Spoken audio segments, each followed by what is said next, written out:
أعوذ بالله من الشيطان الرجيم. بسم الله الرحمن الرحيم. إن الحمد لله نحمده ونستعينه ونستغفره ونعوذ بالله من شرور أنفسنا وسيئات أعمالنا. من يهده الله فلا مضل له ومن يضلل فلا هادي له، وأشهد أن لا إله إلا الله وحده لا شريك له، وأشهد أن محمدا عبده ورسوله صلى الله عليه وآله وصحبه وسلم. أما بعد، د سرور کائنات صلى الله عليه وآله وسلم ژوند ولسمه فته. السلام عليكم ورحمة الله وبركاته. محترم ورونو، موږ په تېره شپاړسمه فته کې هغه قصه بیانول چې صفوان ابن امیه او عمیر ابن وهب د کعبې شریفې په حتم کې د رسول الله صلی الله علیه و وسلم پر وجلو اتفاق سره وکړي، او عمیر پس له هغه څخه چې خپله توره یې زهرناکه کړه د مدینې منورې پر طرف رهي سو، تر څو چې هلته د مسجد د دروازې سره یې خپله اوښه چوکه کړه او دی ځینې راکښته سو. تاسې پوهېږئ چې د عمیر څه نیت او څه مقصد دی؟ د عمیر اراده دا ده چې په اول ملاقات یا مخامخ کېدلو کې به رسول الله صلی الله علیه و وسلم په دغه خپله توره سره وهي، او بیا چې هر څه پیښیږي پیښ سي. په دغه وخت کې حضرت عمر فاروق رضی الله تعالی عنه هلته د یو څو نفرو مسلمانانو سره ناست و، او د بدر د جنګ خبرې یې سره کولې چې سترګې یې پر عمیر وموښتې. ویل په والله دغه د الله دشمن عمیر نه دی راغلی مګر د یوه شر دپاره. او بیا عمر رضی الله تعالی عنه ورسول الله صلی الله علیه و وسلم ته ورغلی. ویل یا رسول الله، هغه دی د الله دشمن عمیر راغلی او توره په ځړېږي. رسول الله صلی الله علیه و وسلم وفرمایل ما ته راوله. عمر رضی الله تعالی عنه و عمیر ته ورغلی او هغه تناویه چې عمیر توره په ځان پورې په ځړولې وه د عمیر په غاړه کې ور واچاوه، غواړي چې مسجد ته یې ورولي. خو په دغه وخت کې د انصارو و څو نفرو ته هم وویل چې تاسې ولاړ سئ د رسول الله صلی الله علیه و وسلم سره کښېنئ او و دغه خبیث ته متوجه اوسئ، ځکه دا سړی په باور نه دی.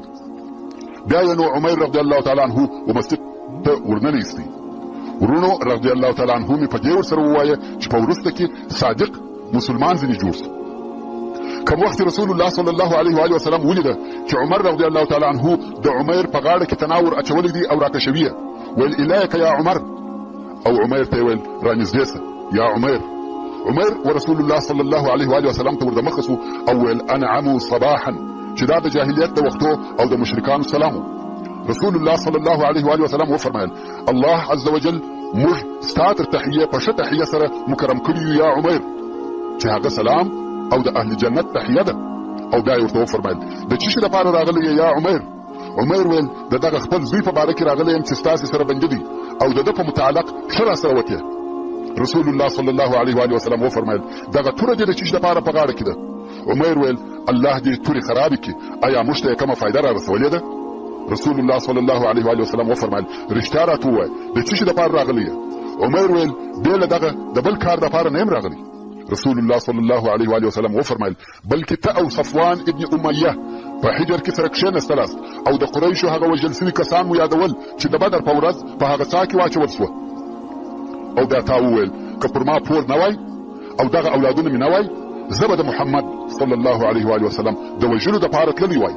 صفوان ستا د پورو او اولادو زما په دې شرط پر خپله غاړه واخیسته چې ته ما ووژنې، او الله جل جلاله ستا او زما د وژلو په مابین کې حائل دی، یعنی ته دا کار نسې کولی ځکه الله عز وجل دغه کار منع کوي. عمیر ویل اشهد انک رسول الله، یا رسول الله د کوم شي خبر چې به تا د اسمانه څخه موږ ته راوړي او کومې وحی چې پر تا نازلېدې موږ په هغو کې ستا تکذیب کاوه، مګر دغه خبر چې بې له ما او صفوان څخه بل هېڅوک نه و حاضر او نه په خبر دي. په والله زه پوهېږم چې بې له الله بل چا نه یې په خبر کړي. نو حمد هغه الله لروي چې زه و اسلام ته هدایت کړم او زه و دغه ځای ته راوستلم. او بیا یې د شهادت حق کلمې وویلې.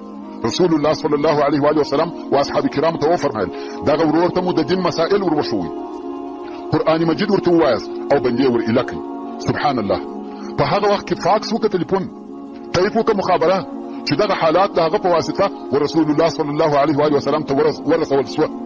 یا دغه شیان یو هم نه وه، بلکې تر دې ټولو مهمه او د خبر رسولو بله وسیله وه چې د هغه په واسطه دغه خبر ورسول الله صلی الله علیه و وسلم ته ورسېدی چې هغه الهي وحی وي. د نبوت او رسالت ټول کارونه تر بشري عقل او طاقت لوړ وي. دا هم د الهي معجزو څخه او د رسول الله صلی الله علیه و وسلم د رسالت د اثبات لپاره یو معجزه وه. دلته په مدینه منوره کې عمیر رضی الله تعالی عنه مسلمان سو او هلته په مکه مکرمه کې صفوان و نور مشرکانو ته وایي زیری درکوم چې په راتلونکو نږدې ورځو کې به د داسې واقعه خبر واوري چې د بدر کیسه به درڅخه هېره کړي. او صفوان به د هر هغه چا څخه چې مکې مکرمې ته به ورتلي د عمیر د حالاتو پوښتنه کول، تر څو چې د عمیر د اسلام خبر ورته راورسېدی. بیا نو صفوان قسم یاد کړي چې هیڅکله به د عمیر سره خبرې نه کوي او هیڅکله به په هیڅ شي کې فایده نه ورسوي. عمیر چې مکې مکرمې ته راغلی هلته یې په اسلامي دعوت شروع وکړه او خلک یې اسلام ته رابلل او د ده پر لاس ډېر خلک اسلام ته داخل شول. موږ مخکې د هغه عهد او معاهدې مادې درته بیان کړې کوم چې رسول الله صلی الله علیه و وسلم د یهودو سره کړې وه. رسول الله صلی الله علیه و وسلم او مسلمانانو د هغه شیانو د عملي کولو ډېر کوښښ کاوه کوم چې په هغه معاهده کې ذکر شوي وه او واقعا هم د مسلمانانو څخه هیڅ داسې کار نشو پیښ چې هغه دې د هغه معاهدې د مادو څخه یو حرف مخالف وي، مګر هغه یهود چې د دوی تاریخ په غدر او خیانت، وعده خلافي او چم ډک دی، هغو خپل ځانونه نسوای ټینګولی چې د هغه خپل پخواني خائنانه طبیعت سره موافق عمل ونکړي. نو یې د مسلمانانو په صفو کې د چم او دسیسو، تشویش او اضطراب، پارولو او خطا ایستلو په عملي کولو شروع وکړه چې اوس به یوه نمونه درته بیان کوم. ابن اسحاق رحمه الله وایي شاس ابن قیس چې یو سپین ږیری یهودي و، لوی کافر او متعصب شخص و. د مسلمانانو سره ډېر حسد او عداوت درلودی. یو ورځ پر لارې رهي و، ویلي ده چې د رسول الله صلی الله علیه و وسلم اصحاب چې د اوس او خزرج د قبیلې څخه وه په یوه مجلس کې سره ناست دي او خبرې سره کوي. د دغه یهودي دغه د دوی الفت او محبت، د دوی صلح او پر اسلام سره یو ځای کېدل، د دوی اتحاد او اتفاق نس وخوښ. یهودي ته دا ور معلومه وه چې د جاهلیت په وختو کې د دغو قبیلو په مابین کې څونه عداوت پروت و. نو یې د ځان سره وویل بني قیله چې مقصد یې د اوس او خزرج قبیلې وې. بني قیله په دې وطن کې سره متحد او متفق سوه او که دوی په اتفاق سوه بیا نو موږ د دوی سره د آرامۍ ژوند نشو کولی. نو دغه یهودي د دوی د اختلاف او جنګولو دپاره څه وکړه؟ یو ځوان یهودي چې د ده سره ملګری و هغه ته یې وویل واسه د دوی سره کښېنه او هغه د بعاث د جنګ خبرې شروع کړه. ورونو د بعاث جنګ یو ډېر لوی او شدید جنګ دی چې تر هجرت د مخه د مدینې منورې د دوو قبیلو چې اوس او خزرج وې په مابین کې تېر سوی و چې د دواړو طرفو ډېر کسان پکښې ووژل سول او دواړو طرفو ته ډېرې خرابۍ او بربادۍ پکښې ورسېدې. نو دغه یهودي هغه بل یهودي امر کوي چې وسله د دوی سره کښېنه او د بعاث د جنګ خبرې شروع کړه. او ځینې هغه بیتونه وایه چې دغه دوو قبیلو په هغه جنګ کې ویل، یعنې هغه زوړ او وژل سوی اور پکښې تازه کړه. دغه یهودي ځوان هم ورغلی او دا کار یې وکړي. سبحان الله، خلق نوي مسلمانان سوي دي. تر اوسه لا شیطان خپل شیطانت پر عملي کولی سي. د یهودي د خبرو په سبب په قوم کې د اختلاف او فخر خبرې شروع سوې، تر څو چې دوه نفره یو د بل په مقابل پر زنګنو سره کښېنسته او اوازونه یې لوړ سوه. او بیا یوه هغه بل ته وویل که دې خوښه وي بېرته به د سره هغه جنګ شروع کړو، یعنې د دغه اهلي جنګ دپاره بیا تیار او آماده یو.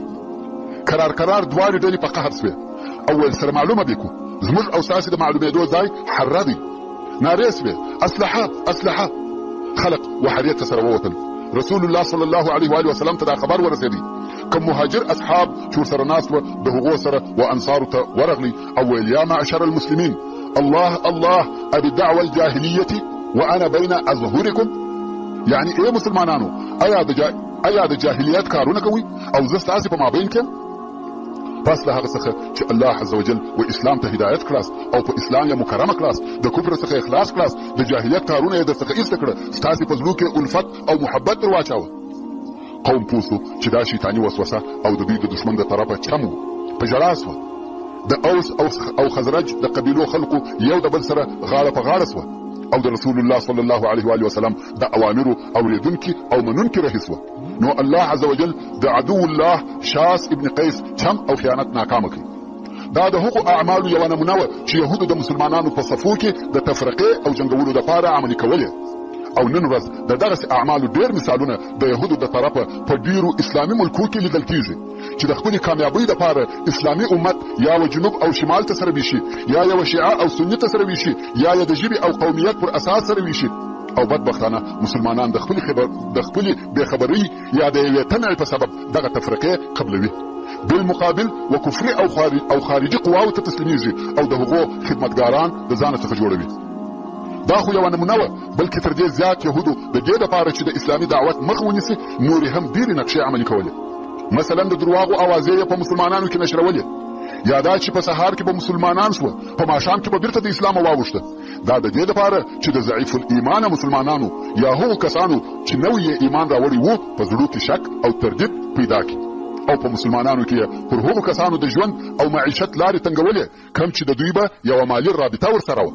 هغه داسې هغه کسان چې مسلمانان سوي وو، که به د دوی پور پر باندې وو، سهار او ماښام به د پور غوښتلو دپاره ورته ولاړ وو، او که به بیا د هغو پور پر باندې وو هغه یې ځینې خوړی او نه یې ورکاوه. هغو ته به ویل ستا پور هغه وخت صحیح او راباندې وو چې ته د خپلو پلرو پر دین وې، مګر دا چې ته اوس د دینه واوښتې نو ستا پر موږ هېڅ حق نسته.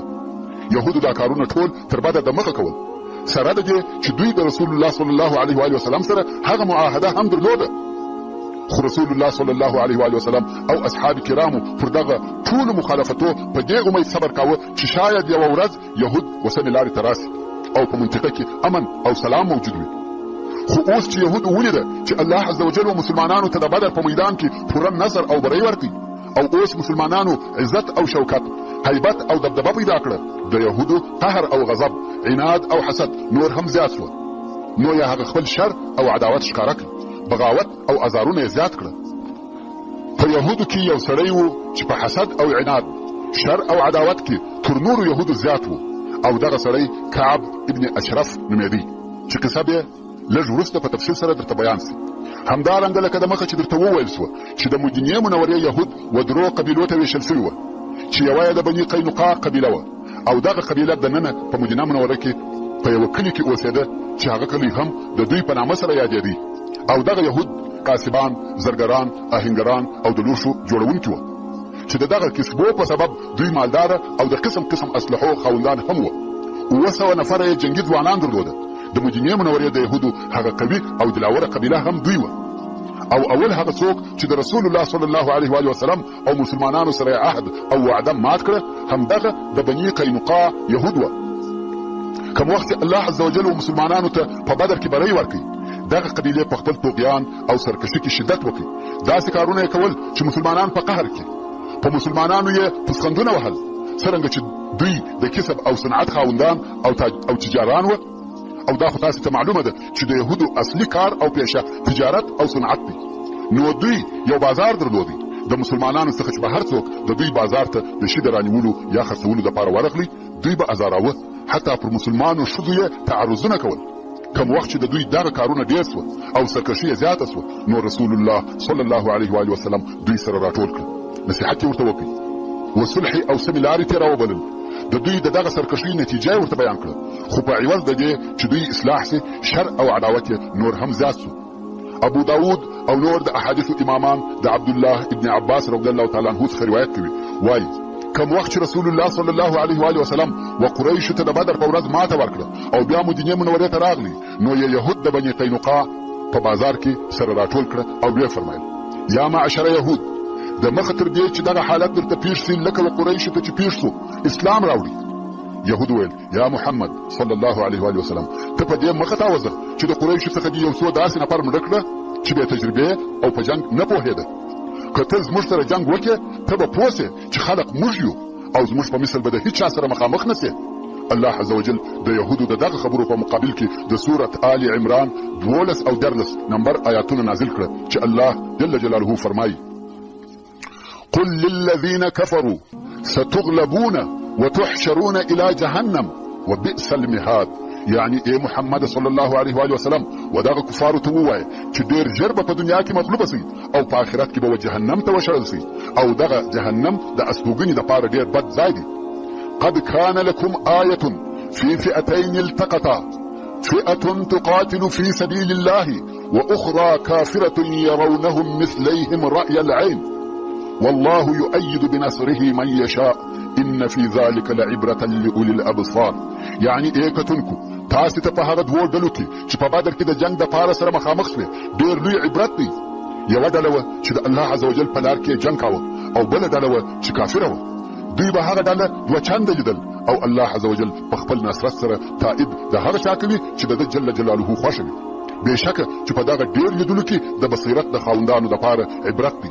ورونو د دغه آیات شریف د ترجمې د ښه پوهېدلو دپاره مجبور یو چې بیرته د بدر و غزا ته ولاړ شو.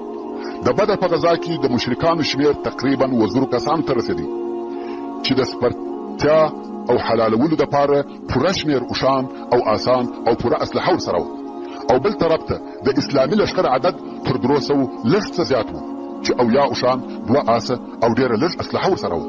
خو د تعجب ځای دا و چې په ځینو وختو کې هر لښکر ته هغه بل مخامخ لښکر د خپل ځان په حساب 2 چنده معلومېدی چې د هغه نتیجه دا سوه چې د کافرانو په زړو کې د مسلمانانو د دې ډېروالي په سبب بیره ورولوېده او مسلمانانو ته د کافرانو د دغه 2 چنده شمېر په سبب پر الله عز وجل اعتماد او توکل پیدا سو او خپل رب ته نور هم متوجه سوه. نو الله عز وجل په دغه آیات شریف کې دغه موضوع ته اشاره کوي. خیر بیرته د بني قینقاع د یهودو قصې ته راسي. د یهودو د دغه جواب څخه دا معلومه سوه چې دوی و رسول الله صلی الله علیه و وسلم او مسلمانانو ته په جنگ سره اعلان وکړي چې موږ ستا د جنګ څخه نه بیریږو او که ته زموږ سره جنګ وکړې هلته به در معلومه سي چې جنګیالي او توریالي څوک دي. خو رسول الله صلی الله علیه و وسلم خپل قهر او دا موضوع په ځان کې پټ کړ. رسول الله صلی الله علیه و وسلم او مسلمانانو صبر وکړي او د هغه څه په انتظار و چې د شپو په تېرېدو سره مخ ته راځي. د بني قینقاع د یهودو نور هم جرأت او جسارت زیات سو.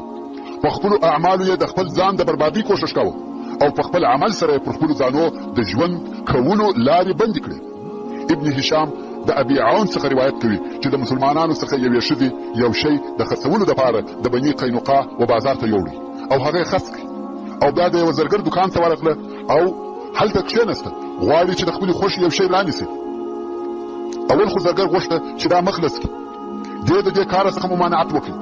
بیا یو بل خبیث یهودي پټ ورغلی د دې په بېخبرۍ کې یې د دې د کالو یو کونج لوړ د دې د غاړې سره وتړي او دا بېخبره ناسته ده. اوس خو هېڅ نه ده پېښه. کم وخت چې سودا یې خلاصه سوه نو ښځه ولاړه سوه. څرنګه چې کالي یې لوړ تړلي وه د بدن یوه حصه ښکاره سوه او یهودو پر وخندل. دې د دغه لڅوالي سره یوه لوی چغه وکړه. دلته یو مسلمان سړی هم ولاړ و او یو شی رانیسي. دا حال یې ولیدی چې یوه مسلمانه مستوره ښځه لڅه سوه او هغه یهودي چې دا کار یې کړی دی ولاړ دی او خاندي. مسلمان سړی دا واقعه ویني څرنګه چې د شرف موضوع وه د دې تحمل یې نه سوی کولی پر یهودي یې راواچول او مړ یې کړي. یهود بیا ټوله پر مسلمان راټول سوه او مسلمان یې ووژي. د مسلمان نورو اقرباو د مسلمانانو څخه کومک وغوښتی نو د مسلمانانو او د بني قینقاع د یهودو په مابین کې شر جوړ سو. کم وخت چې رسول الله صلی الله علیه و وسلم ته خبر ورسېدی یهودو ته حال ولېږي چې هغه نفر را تسلیم کړي چې دغه مسلمان یې وژلی دی قاتل غواړي. مګر بني قینقاع دا ونه منل چې قاتل دې ورتسلیم کړي. د هغه مجرمانو تر څنګ ودرېده. نو د قاتل د نه تسلیمېدو په سبب هغه عهد چې د رسول الله صلی الله علیه و وسلم او یهودو په مابین کې و د یهودو د طرفه مات سو. دلته نو رسول الله صلی الله علیه و وسلم امر وکړي چې لښکر جوړ کړي. د مسلمانانو لښکر جوړ سو او د لښکر بیرغ یې و حمزه ابن عبدالمطلب رضی الله تعالی عنه ته ورکړي. لښکر د بني قینقاع پر طرف حرکت وکړي. یهودو چې لښکر ولیدي په قلاو ننوتل او دروازې بندې کړې او مسلمانانو د باندې د طرفه محاصره کړه. اوس نو د بني قینقاع یهود په یو څو شیانو غرت دي. اول خو دوی 700 نفره مسلح فوج لري او بل دننه په قلاو کې د اوبو ساحان لري. کښتونه او حیوانات یې دننه په قلاو کې وه. د باندې څخه یې هېڅ چي ته ضرورت نه درلودی او هغه خوراکي مواد چې د دوی سره دننه په قلاو کې موجود وه پوره یو کال یې بس وه. نو دوی دننه په قلاو کې کښېنستل او رسول الله صلی الله علیه و وسلم ته د جنگ اعلان وکړي. رسول الله صلی الله علیه و وسلم حال ورولېږي چې زه ستاسې سره کار نه لرم فقط هغه قاتل را تسلیم کړي. خو هغه ویل یا محمد صلی الله علیه و وسلم تا پر موږ هم د قریشو خیال کړی دی؟ موږ جنګي خلک یو که جنګ کوې جنګ در سره کوو. اوس د دوی د طرفه تهدیدونه شروع سو. یهود پر خپل کفر او خیانت ټینګار کوي او مسلمانانو په قلاو کې محاصره کړي دي. دا محاصره د هجرت د 2 کال د شوال د میاشتې د 15 تاریخ څخه شروع سوه او د ذوالقعدې تر اولې شپې پورې دوام درلودی. یعنی پوره 15 ورځې د محاصرې تېرې سوې او بیا هم دوام لري. خو الله عز وجل د یهودو په زړو کې بیره ور واچول او دا هغه بیره ده چې کم وخت الله عز وجل د یو قوم د شکست او ماتېدو اراده وکړي دغه بیره په زړه کې ور اچوي. نو يهودو د دغه بیرې په سبب عذر او زاروي شروع کړه. ویل یا محمد صلی الله علیه و آله وسلم امان راکړه. رسول الله صلی الله علیه و آله وسلم ویل امان نشته. يهود نفر ورلېږي عجز او زاری کوي صلح غواړي خو رسول الله صلی الله علیه و آله وسلم وایي هیڅ کله صلح نه کیږي بې له جنګ بل لار نشته. پس له بیرو زارویو رسول الله صلی الله علیه و آله وسلم ورته ویل تاسو تسلیم سئ بیا نو زما خوښه ده کومې وجلاس کوم پرېښولاست هغه زما اختیار دی خو تاسو به بې له قید او شرط تسلیمېږئ. په دغه طریقه د جنګ خلاص یاست. سبحان الله.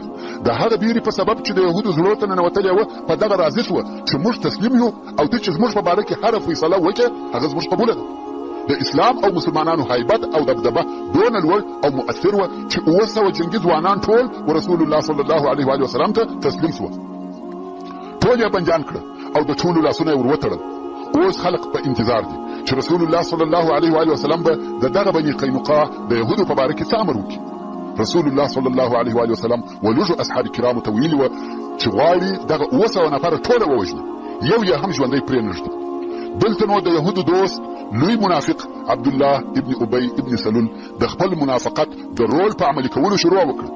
اوس چې عبدالله منافق چې د خزرج د قبیلې څخه وو پوه سو چې دغه خلق ټول وژل کیږي او حال دا چې د ده او د بني قینقاع د یهودو په مابین کې حلف او تعهد وو چې یو د بل حفاظت به کوي او اوس دی ویني چې دغه یهود وژل کیږي او که ووژل سوه بیا نو ده ته عزت او کومک نه پاتې کیږي. نو رسول الله صلی الله علیه و آله وسلم ته ورغلی د دغه یهودو دپاره عفو ځینې غواړي. رسول الله صلی الله علیه و آله وسلم لا تر اوسه حکم نه دی صادر کړی چې عبدالله منافق یې مخ ته کښېنستی او ورته وایي یا رسول الله احسن الى موالي یعنی زما د متعهدینو دوستانو سره نیکي وکړه. عبدالله چې په ښکاره مسلمان دی او په دننه کې لوی کافر او د کفارو ملګری دی اوس د دغه مجرمینو یهودو دفاع کوي او وایي احسن الى موالي. رسول الله صلی الله علیه و آله وسلم مخ ځینې واړاوه او د ده جواب یې ورنکړي. عبدالله یې بیا مخ ته کښېنستی او وایي یا رسول الله زما د متعهدینو سره نیکي وکړه. رسول الله صلی الله علیه و آله وسلم د ده د خبرې جواب نه ورکوي او مخ یې ځینې واړاوه. رسول الله صلی الله علیه و آله وسلم تر اوسه لا د جنګ لباس چې زغره ده اغوستې ده. عبدالله ابن ابی منافق بیا د رسول الله صلی الله علیه و آله وسلم و مخ ته کښېنستی او لاس یې تر زغره وردننه کوي. رسول الله صلی الله علیه و آله وسلم یې تر کمیس ونیوي او ویل یا رسول الله زما د متعهدینو سره ښه وکړه. رسول الله صلی الله علیه و آله وسلم په قهر سو او ویل ویحک ارسلني النک. مګر منافق بیا هم دا نیت کړی دی چې دغه یهود به خلاصوي. ویل یا والله تر هغو دې نه هیله کوم چې زما د متعهدینو سره نیکي او احسان ونه کړي. 300 نفر چې زغرې یې اغوستي دي او 400 نفر لڅ بې له زغرو دي دغه 700 نفر په یوه ور حلالوي. حال دا چې دوی زه په یخ او ګرمۍ کې ساتلی یم بیا نو ماته څوک راپاته کېږي او زه یو سړی یم چې د جنګو سره مخامخ کېږم. رسول الله صلی الله علیه و آله وسلم چې هر څه ممانعت کوي خو منافق عبدالله ابن ابی پر خپله غوښتنه ټینګ دی. بالاخره رسول الله صلی الله علیه و آله وسلم د دغه منافق سره هغه چې د ده پر اسلام فقط یوه میاشت تېره سوې وه د مراعات معامله وکړه او یهود یې و ده ته ورپرېښول او ویل دوی به د مدینې منورې څخه وځي دلته به بیا زما همسایتوب نه کوي. اوس نو د بني قینقاع یهود د شامو طرف ته وځي او ځینې یې و خیبر ته ولاړه او هلته په خیبر کې د یهودو یو ځای کېده شروع سوه. دا د بني قینقاع د یهودو د غزا قصه وه چې څنګه شروع سوه او څنګه پای ته ورسېدل. په دغه وختو کې چې صفوان ابن امیه او یهود او منافقین په دغه خپلو دسیسو او عملیاتو مشغول وو. ابو سفیان د قریشو مشر د داسې یو کار په باره کې فکر کوي چې تاوان یې لږ او اثر یې ښکاره وي او غواړي چې داسې یو کار ډېر ژر عملي کړي چې په هغه سره د ده د قوم عزت وساتل سي او د دوی قوت په ښکاره سي. نو یې د بدر تر ذلیل شکست وروسته قسم یاد کړي چې تر څو پر مسلمانانو حمله ونه کړي د جنابت غسل به نه کوي یعنې خپلې ښځې ته به نه ور نږدې کېږي. نو یې کفار سره راټول کړه ویل څوک زما سره یو ځای کېږي چې د محمد صلی الله علیه و آله وسلم پر ضد جنګ وکړو. ویې کولی سوای چې 200 نفره سره یو ځای کړي او د دغه 200 نفرو په ملګرتیا د مدینې منورې پر طرف رهي سو څو نږدې و مدینې منورې ته ورسېده. مګر اوس دا جرأت نه لري چې په ښکاره پر مدینه منوره حمله وکړي. نو یې د مدینې منورې څخه لرې خیمې ودرولې او د مدینې منورې د یهودو سره ارتباط ونیوي. نفر ورلېږي چې زموږ سره کومک وکړي. څو په خپله ابو سفیان د شپې په تاریکه کې په پټه د مدینې منورې و اطرافو ته ورغلی. اول د حیی ابن اخطب کور ته ورغلی د هغه دروازه یې ور وټکول. هغه د ده غوښتنه نه کړه قبوله ویل زه د محمد صلی الله علیه و آله وسلم څخه بیریږم. بیا سلام ابن مشکم ته چې د بني نظیر مشر او رئیس ورغلی. هغه دروازه ور خلاصه کړه، د ده عزت یې وکړي، شراب یې سره وچښل، د مسلمانانو حال او اخبار یې ورته ووایه. د دغه خبرو په واسطه ابو سفیان په دغه شپه د مدینې منورې د اطرافو پر یوه ځای چې العریض ورته ویل کېده حمله وکړه. درختې یې ماتې کړې، کومې میوې چې هلته پرتې وې هغه یې وسوځلې، او د انصارو څخه یو سړی چې هلته موجود و هغه یې په شهادت ورساوه او بیرته مخ پر مکه مکرمه په تېښته رهي سو. رسول الله صلی الله علیه و وسلم ته چې دا خبر ورسېدی، ډېر ژر په ابو سفیان او د هغه په ملګرو پسې ور ووتی. خو ابو سفیان او ملګري یې په ډېر تلوار او چابکي سره تښتي. کوم خواړه چې د دوی سره ورسره وه هغه پر لارې غورځوي چې ځانونه سپک کړي او وتښتي. نو په دغه طریقه سره د مسلمانانو څخه خلاص و. ابو سفیان خپل قسم پر ځای کړي او پر مسلمانانو یې حمله وکړه. رسول الله صلی الله علیه و وسلم او مسلمانان تر قرقره القدر پورې پسې ولاړه، خو کفار یې نه ونیول او بیرته راوګرځېده. د بیرته راتګ په لار کې مسلمانانو هغه خواړه راټولول چې کفارو د تیښتې په وخت کې غورځولي وه، چې په دغه خوړو کې یو قسم خواړه وه چې سویق یې ورته ویل. نو ځکه دغه غذا ته غزوة السویق ویل کېږي. او دغه غذا د هجرت د 2 کال د ذوالحجې په میاشت کې تر بدر 2 میاشتې وروسته وه. د ذي امر غذا، دغه غذا هغه لوی عسکري حمله ده چې تر احد د مخه د رسول الله صلی الله علیه و وسلم په قیادت سوې ده. او د دغه غزا د پیښېدو سبب دا و چې د مدینې منورې استخباراتو و رسول الله صلی الله علیه و وسلم ته دا خبر راوړي چې د بني ثعلبه او د محارب قبیلو ډېر زیات شمېر خلق سره یو ځای کړي دي، غواړي چې د مدینې منورې پر اطرافو حمله وکړي. نو رسول الله صلی الله علیه و وسلم د مسلمانانو لښکر جوړ کړي چې د دې لښکر د سپرو او پیادو شمېر 450 نفره و. دې لښکر د هجرت د 2 کال د محرم په میاشت کې د دشمن پر طرف حرکت وکړي. مسلمانانو په لار کې یو سړی ونیوی چې جبار نومېدی او د بني ثعلبه د قبیلې څخه و. دغه سړی یې رسول الله صلی الله علیه و وسلم ته راوستی. رسول الله صلی الله علیه و وسلم و اسلام ته دعوت کړي او هغه هم مسلمان شو. دا سړی یې د حضرت بلال رضی الله تعالی عنه ملګری کړي چې اسلام وروښي، او سړی په عین حال کې د مسلمانانو و لښکر ته لار هم وښیي چې د دشمن ومځکې ته باید څنګه او پر کومه لار ورسي. هلته بیا و کفارو ته خبر ورسېدی چې د مدینې منورې لښکر را رهي دی. څرنګه چې کفارو د جنګ دپاره پوره تیاري نه ونیوله، نو کفار د غرو و سرو ته وتښتېده. رسول الله صلی الله علیه و وسلم د خپله لښکره سره د دوی د استوګنې و ځای ته ورسېدی او هلته یې د هغه اوبو سره واړول چې د ذي امر اوبه ورته ویل کېدې. نو د دې سببه و دغه غذا ته د ذي امر غذا ویل کېږي. رسول الله صلی الله علیه و وسلم د دغه اوبو سره خیمې ودرولې او د سفر میاشت یې ټوله هلته تېره کړه. دا د دې دپاره چې ټول عرب د مسلمانانو په قوت او طاقت خبر سي او په زړو کې د مسلمانانو څخه بیره ځای ونیسي، او عرب په دې پوه سي چې د اسلام قوت د حجاز څخه و نجد ته ورسېدي، ځکه دغه قبیلې په غطفان کې وې او غطفان په نجد کې دی. په دې غزا کې جنگ یا یو بله د یادولو وړ کومه لویه واقعه نه سوه پیښه بې له یوې کوچنۍ واقعې څخه. هغه دا چې د رسول الله صلی الله علیه و وسلم دا عادت و چې ځینې وختونه به د خلکو څخه ګوښه کېدی، هلته به یوازې ناست و، د الله جل جلاله عبادت او د خپل رب سره به مناجات کاوه. نو رسول الله صلی الله علیه و وسلم د خپل عادت سره سم پس له خیمو درولو څخه ولاړی، هلته تر یوه درخته لاندې کښېنستی. د دغه قبیلو خلق چې د غرو سرو ته ختلي دي، رسول الله صلی الله علیه و وسلم یې وپېژندي، ویل والله بل وخت یې بیا دغسې په تنهایي کې نشو پیدا کولی څوک د ده د وژلو دپاره ورځي. یو نفر چې دعثور ابن الحارث نومېدی هغه ویل زه وژنم. نو دغه دعثور په کراره د غره څخه راکښته سو څو رسول الله صلی الله علیه و وسلم ته ورسېدي او څوک نه دي په خبر. رسول الله صلی الله علیه و وسلم په دغه وخت کې تر درخته لاندې بدو. اوس نو دعثور د رسول الله صلی الله علیه و وسلم وسرته توره په لاس ولاړ دی. په دغه وخت کې رسول الله صلی الله علیه و وسلم راویښ شو او ویلي ده چې دعثور ورته ولاړ دی او توره یې په لاس کې ده، غواړي چې رسول الله صلی الله علیه و وسلم ووهي. دا داسې حالت دی چې هیچا د دې خیال او ګمان نه کاوه چې داسې دې پیښه سي. خو اوس دعثور توره په لاس ولاړ دی او ویل یا محمد صلی الله علیه و وسلم اوس مې څوک ستا څخه منع کوي؟ د ده په فکر کار خلاص دی، فقط یو وارې غواړي. خو رسول الله صلی الله علیه و وسلم په یقیني او اعتمادي لهجه ورته ویل الله سبحان الله. د رسول الله صلی الله علیه و وسلم د دغه جملې د ویلو سره دعثور پر شا ولاړ شو او توره ورسول الله صلی الله علیه و وسلم ته نږدې د لاسه ولوېده. توره رسول الله صلی الله علیه و وسلم واخیسته. اوس دعثور پروت دی او رسول الله صلی الله علیه و وسلم توره په لاس ورته ولاړ دی. رسول الله صلی الله علیه و وسلم ورته ویل څوک دې زما څخه منع کوي؟ دعثور ویل یا محمد الامان الامان. په والله هیڅ وخت بیا جنګ نه در سره کوم. رسول الله صلی الله علیه و وسلم پرېښاو. دعسور بیرته خپل قوم ته ولاړ. قوم ورته ویل ولې دې ونه وهه؟ دعسور ویل ما چې ورته ویل څوک دې زما څخه منع کوي؟ کوم وخت چې ده ویل الله، یوه سړي په دواړو لاسو پر ځیګر ووهلم او زه پر شا وزار شوم. ورونو دا جبرئیل علیه السلام و د رسول الله صلی الله علیه و وسلم د نجات او خلاصون دپاره د اسمانو څخه راکښته سو او دغه سړی یې وواهه. د کعب ابن الاشرف یهودي وژنه.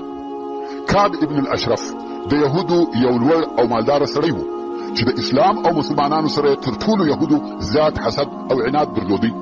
پښکاره سره یې رسول الله صلی الله علیه و وسلم آزاراوه او د مسلمانانو سره یې پښکاره د جنگ اعلان کاوه. دی په خپله د طی د قبیلې د بني نبهان څخه و او مور یې د بني نظیر د یهودو څخه و. کعب ابن الاشرف چې غني او بربادي سړی و په عربو کې په ښایست سره مشهوره و او د عربو د شاعرانو څخه یو شاعر و. د ده قلعه د مدینې منورې په جنوبي طرف کې د بني نظیر د کورو وشاته وه. کوم وخت چې وده ته په بدر کې د مسلمانانو د کامیابۍ خبر د اول وار دپاره ورسېدی، ده وویل آیا دا صحیح ده؟ هغه خلق د عربو اشراف او د خلقو پاچاهان وه. په والله که محمد صلی الله علیه و وسلم دغه خلق وژلي وي نو د مځکې نس د مځکې تر مخ ښه او بهتر دی، یعنی تر دې ژوند مرګ ښه دی. کوم وخت چې دا خبر تایید او تاکید شو نو دغه د الله دشمن په اشعارو کې د رسول الله صلی الله علیه و وسلم او مسلمانانو بد ویل او د دوی دشمنان یې ستایل او هغه یې نور هم و جنګ ته تشویقول. خو یوازې په شعر ویلو هم نسو قانع، بلکې مکې مکرمې او قریشو ته ورغلی او هلته یې د مطلب ابن ابي وداعه السهمي په کور کې واړول. په مکه مکرمه کې به هر مجلس ته ورتلی او هلته به په ژړا د بدر پر وژل سوو کسانو شعرونه ویل چې په دې کار سره د هغو احساسات پارول او د هغو عناد او دشمني د رسول الله صلی الله علیه و وسلم او مسلمانانو پر ضد ستایل او د مسلمانانو جنګ ته یې رابلل. کوم وخت چې دی په مکه مکرمه کې وو، مشرکانو پوښتنه ځینې وکړه چې آیا ستا زموږ دین خوښ دی که د محمد صلی الله علیه و وسلم او د هغه د اصحابو او کومه ډله پر حق رهیږي؟ ده به ورته ویل تاسې تر دوی افضل او پر حق یاست او حتی د دغه مشرکانو په سبب یې د بوتانو عبادت هم کاوه.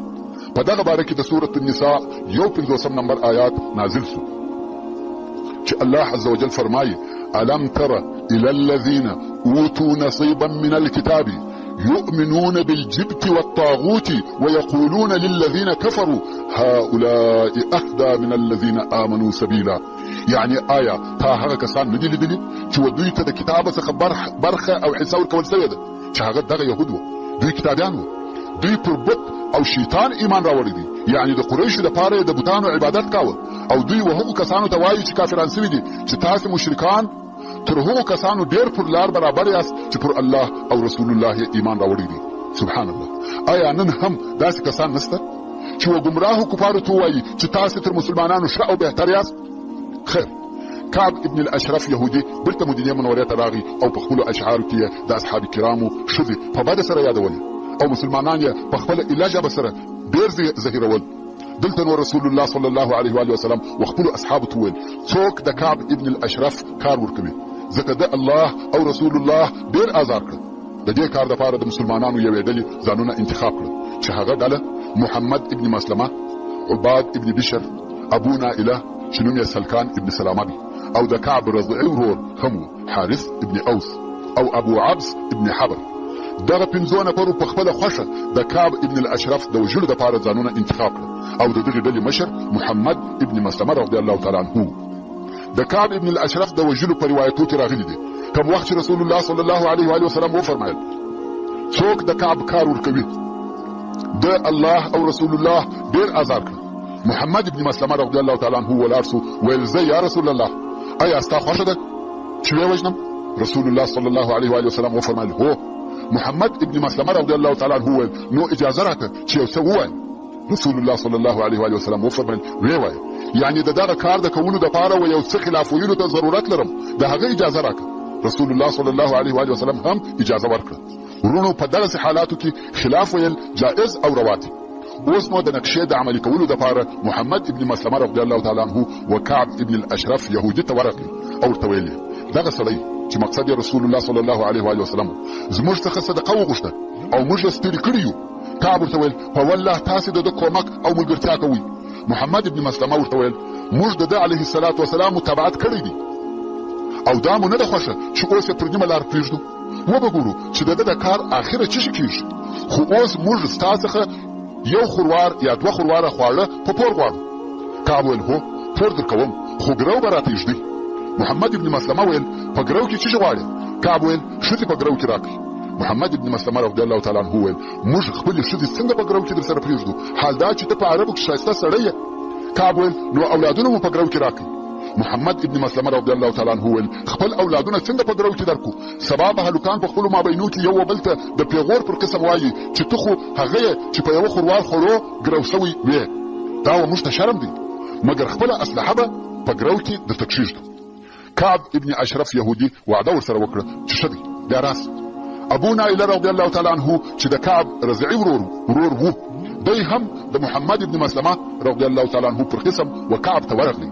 مجلس ورسره کوي د کعب د اشعارو بیتونه ورسره وایي او بیا یې په آخر کې ورته ویل ویحک یا ابن اشرف زه د یو حاجت او ضرورت دپاره راغلی یم زه یې درته بیان کړم خو ته به دغه حال د ځان سره پټ وساتې. کعب ویل هو وایه. ابو نایله رضی الله تعالی عنه ویل د دغه سړي راتګ و موږ ته یو آفت سو چې مقصد رسول الله صلی الله علیه و وسلم د ده په راتګ سره مو عرب دشمنان وګرځېدل. ټول عرب مو د یوې لیندۍ څخه ولي او په یوه سترګه راته ګوري. د کاروبار او تجارت لارې یې راباندې بندې کړې. موږ په تکلیف یو اولادونه مو وږي دي. نور یې هم داسې خبرې ورته وکړې لکه د محمد ابن مسلمه چې کړې وي. او ابو نایله د خپلو خبرو په مابین کې دا هم ورته وویل چې زما سره دغه زما د رای او نظر نور ملګري هم شته